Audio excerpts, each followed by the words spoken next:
So hello guys, कैसे आप सब लोग? दुआ करता हूँ अच्छे होंगे, अच्छे ही बने रहना। सो गाइस, मैं आज आपको बैटिंग ग्रिप के बारे में बताऊंगा। बैटिंग ग्रिप में तीन तरीके से मैं बताऊंगा कि तीन तरीके से कैसे अलग अलग बैटिंग ग्रिप आप पकड़ सकते हो। जो आपको कंफर्टेबल लगे वो आप वैसे पकड़ सकते हो। और तीनों जो बैटिंग ग्रिप होगी वो अलग अलग सिचुएशन के हिसाब से होगी। मैच में जो आप खेलते हैं तो अलग अलग सिचुएशन होती है, उस हिसाब से होगी। मैं पूरा बताऊंगा आपको, तो वीडियो का आखिर तक देखना। जो चैनल पर नए हैं चैनल को सब्सक्राइब कर देना, वीडियो को लाइक कर देना। तो स्टार्ट करते हैं, लेट्स स्टार्ट।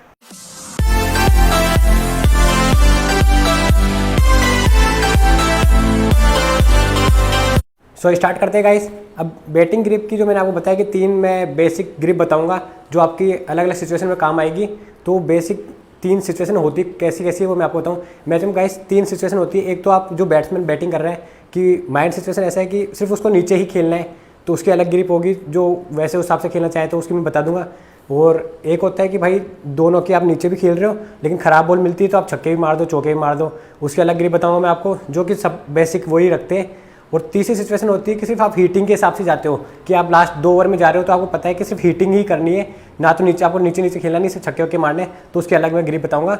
सो जानते हैं, देखो पहले बेसिक में ना ये है कि आपको जो ग्रिप पकड़ना होता है अपना हाथ का ध्यान रखना कि आपका जो हाथ है, जो हाथ का जो वी दिख रहा है ना आपको, मेरे हाथ का ये बीच वाला, वो आप वी है ना, इस ये जो बैट की जो सीध में है, देखो आप देखना बैट दिख रहा है, बैट के जो सीध में ये जो लाइन जा रही है वो लाइन आपके इस हाथ की बिल्कुल सीधे में आनी चाहिए। जैसे कि आप इसको बिल्कुल सीधा पकड़ लो और ये देखो यहाँ से ये लाइन सीधे में जा रही है।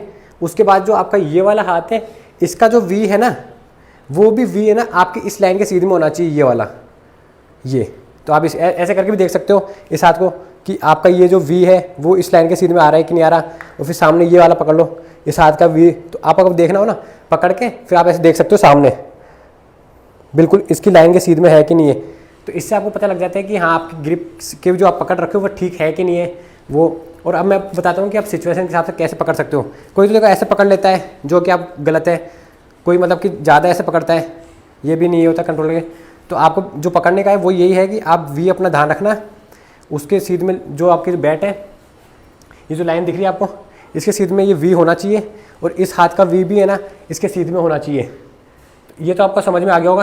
अब मैं बताता हूँ सिचुएशन में कि ये ना, जैसे कि आपको सिर्फ ग्राउंडेड ही खेलना है, तो वो होते हैं, तो छोटी हाइट वाले बैट्समैन होते हैं, वो मतलब उनको पता होता है कि ज़्यादा हिटिंग, जिसमें कमज़ोर होते हैं जो हिटिंग नहीं कर पाते ज़्यादा, तो सोचते हैं नीचे नीचे ज़्यादा खेलते हैं, छक्के और चौके मारने में बिलीव नहीं करते ज़्यादा।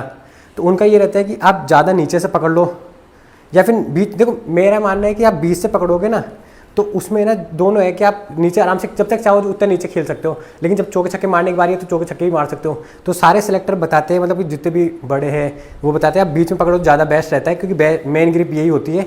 जो पहली ये है, ये दूसरी सिचुएशन की है, जैसे मान लो कि आपको नीचे भी खेलना है और चौके छक्के भी लगाना है, तो वो है, तो लोग ज़्यादातर यही पकड़ते हैं। एक सिचुएशन ये हो गई मैच की। दूसरी है कि आपको सिर्फ ग्राउंडेड ही खेलना है, तो आप ज़्यादा नीचे से पकड़ लो, और क्योंकि आपको झुक के खेलना पड़ेगा ज़्यादा, तो आप सिर्फ ग्राउंडेड ही खेलते रहोगे, चौके चक्के उसमें नहीं लगा सकते आप, क्योंकि आपकी एक रीच कम हो जाती है। और तीसरी जो सिचुएशन होती है वो होती है कि आपको सिर्फ हिटिंग ही करना है।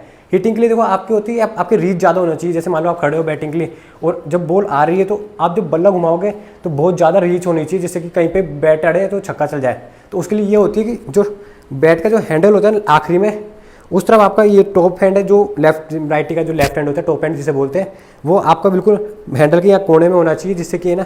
और दूसरा जो बॉटम हैंड होता है राइटी का राइट हैंड, वो इसके पास, तो मतलब कि इतना हैंडल देखो दिखता है पकड़ने के बाद, ये इतना। तो ये इससे ये होता है कि जब आप यहाँ पर पकड़ते हो तो इससे क्या है, आपकी जो रीच हो जाती है वो एक लंबी हो जाती है।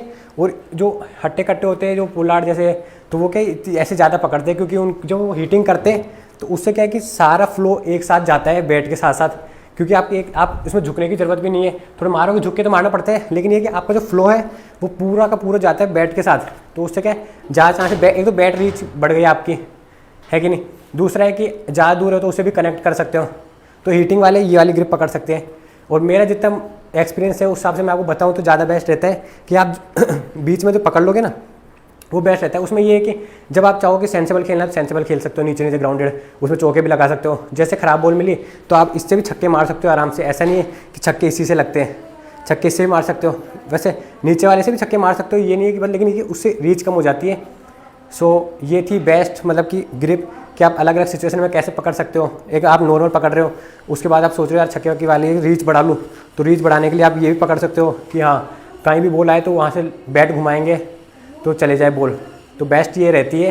सो गाइस, उम्मीद करता हूँ आपको वीडियो अच्छी लगी होगी। वीडियो अच्छी लगे तो लाइक करना, चैनल को सब्सक्राइब करना और जितनी हो सके उतनी शेयर करना और बेल आइकन जरूर दबा देना, जिससे कि आने वाली सारी वीडियो की नोटिफिकेशन सबसे पहले आपके पास पहुँच जाए। सो मिलते हैं नेक्स्ट वीडियो में। टाटा बाय बाय, अपना ध्यान रखना।